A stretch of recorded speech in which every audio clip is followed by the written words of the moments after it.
welcome back to day 3 of New Year, New Pour. That is the series in which every day this month I try a new to me bourbon or whiskey that I'm hoping you can find somewhere on your shelves. Now, today we're going to do something that I never thought that I would actually do. We are going to drink from a 1.75 plastic bottle of bourbon. Yeah, I know. You probably already hung up on me already. Killed the video, but hopefully not because this is ancient age. And if you don't know what that means, you're probably not a huge Buffalo Trace fan, uh, both either of the bourbon or the distillery, in this case, the distillery, because Ancient Age is actually the lowest end, and I don't mean that in any derogatory sense, but it is definitely the cheapest bottle of bourbon that Buffalo Trace creates. And so that's actually why I bought it because I'm not the world's biggest fan of 1.75 liter plastic bottles, uh, due mainly to drinking really cheap vodka when I was too young to admit on camera. So we're not going there. But yeah, I mean, normally I at least stick to glass. But in this case, I couldn't find a 1.75 or really anything of ancient age that wasn't in a plastic bottle. So we are going to enjoy a little bit of plastic bottle love today. Like I said, it's created in the Buffalo Trace Distillery. Age International actually owns the brand. This is Mash Bill number 2, which if you are a Buffalo Trace fan at all, you know that a lot of their more famous products, including Buffalo Trace, is Mash Bill 1. This is Mash Bill 2. It is 80 proof. And actually, from what I understand and what I'm about to find out, uh, this is actually not bad for what you pay for it. Again, if this is your first time watching New Year New Pour, I am pouring things from my collection that I've never tried before. I've never had a sample of it, never ordered at a restaurant. The first time I'm about to try this will be on camera, so anything that goes across my face is unedited, and hopefully this is good. So why don't we try this ancient age and see how it is? So first thing we'll do is we'll start with the nose. That is super astringent. When I started off, I got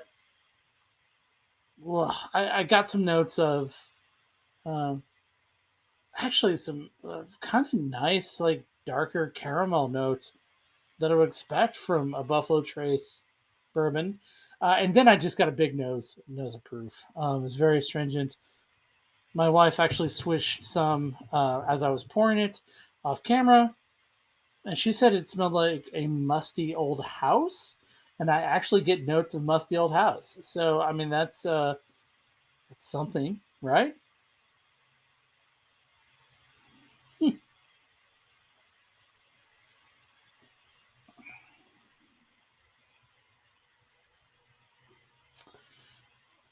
What the?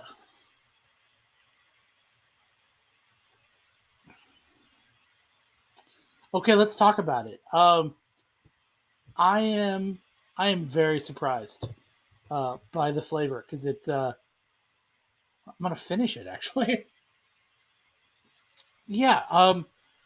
At 80 proof, it's not very strong. Uh, there's very little liquor taste to it all, which surprised me because the smell was so stringent. Um, I really thought from the smell alone it was going to be a lot higher in proof. Instead, what I get is, I mean, it tastes very watered down. I'm sorry. That was kind of the first thing. Is I started to get these notes of strawberry. Uh, there was some caramel in there, little bit of oak, a little bit of some woodsy flavor. Um, but it's very very weak. I mean, this is something that really could stand to age some more because I think it's only aged for 36 months. I believe I read that properly, but it definitely is like give the Angels a little bit more of their share because there's some definite berry notes in there that I would very much like to feel more of. and I'm not getting it. So so there's that. The other thing I've been trying to do during New Year New Pour though is we're going to try it on the rocks because I like on the rocks. And what I've noticed so far is that putting it on the rocks seems to kill a lot of the proofiness and just leave the flavor behind. It also tends to dilute the aroma. Though what I'm going to have to do is go back and try some of these off camera, and put the rock into the the specially shaped, like get your smell glass, the Glencairn glass. So I don't know if I'm not getting the odors from this because it's just a bigger opening or not. Um, but I actually get the odors I would kind of expect from a Buffalo Trace Mash Bill number 2 drink when it's in this glass. That astringency is gone, just like the proof smell is gone. Some of the other bourbons we tried on the rocks. Unfortunately, drinking this on the rocks does it no favors. The I mean, the ice hasn't melted very much at all. I think it was in there for 8 minutes before I took my first drink, so it hasn't really melted that much.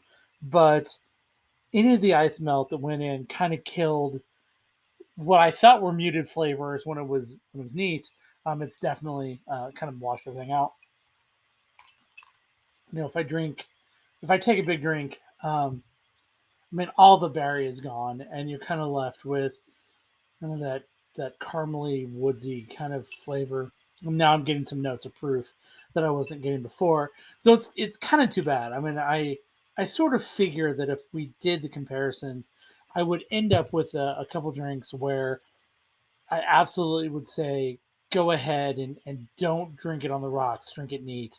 And I think H&H is going to be the first of those. So, kind of a cool experiment. Not necessarily what I was expecting, especially because I've been a deep proponent of drinking things on the rocks in the past. But this has definitely opened my eyes to, yeah, if you're drinking certain things, go ahead and enjoy them neat.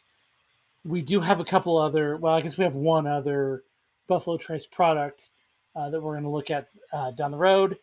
I'll see if a lot of those berry notes also get erased by the ice or not. That'll be something fun to talk about when we get there. So, again, this is January 3rd's New Year, New Pour. Please hit that like and subscribe button so that you can come back and go through the rest of the month with me and we can see what other new to me pours you might want to try. See you next time.